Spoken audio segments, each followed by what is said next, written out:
जय हिंद दोस्तों, विनाधारणी क्लासेस पर आपका स्वागत है।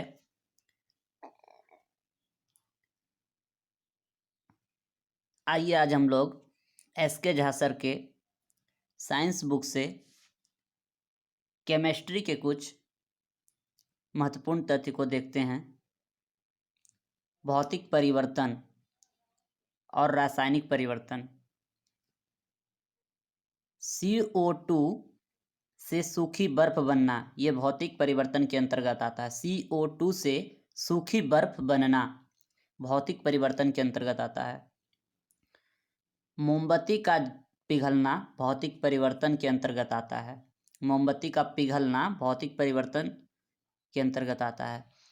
पानी से बर्फ का बनना भौतिक परिवर्तन के अंतर्गत आता है। पानी का वाष्प बनना भौतिक परिवर्तन के अंतर्गत आता है। चीनी या नमक का पानी में मिश्रण ये भी भौतिक परिवर्तन के अंतर्गत आता है।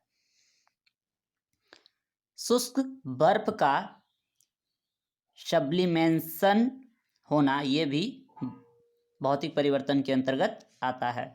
कपूर का जलना भौतिक परिवर्तन के अंतर्गत आता है।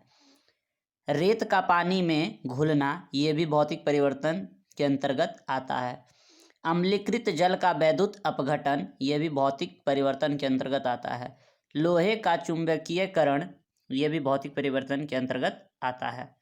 आइए आज हम लोग कुछ रासायनिक परिवर्तन को देखते हैं। रासायनिक परिवर्तन। मक्खन का खट्टा होना ये रासायनिक परिवर्तन के अंतर्गत आता है।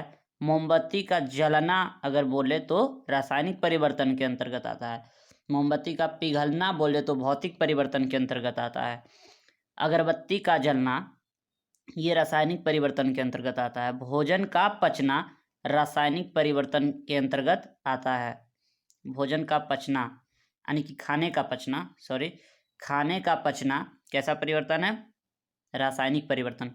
लकड़ी का जलना या ईंधन का जलना ये भी रासायनिक परिवर्तन के अंतर्गत आता है। लोहे पर जंग लगना ऑक्सीकरण होना यानी कि रासायनिक परिवर्तन के अंतर्गत आता है। दूध से दही का बनना रासायनिक परिवर्तन के अंतर्गत आता है।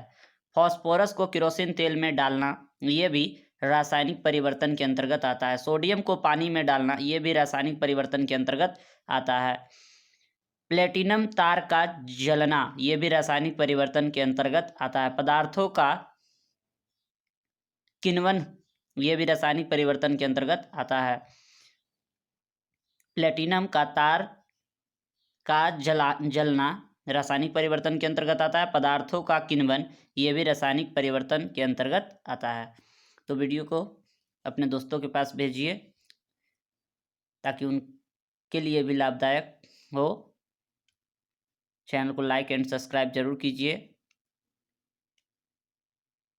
एक दिन में अपने दोस्तों के पास कम से कम एक दोस्तों के पास जरूर भेजिए। और आप सभी को हैप्पी दीपावली। जय हिंद, जय भारत।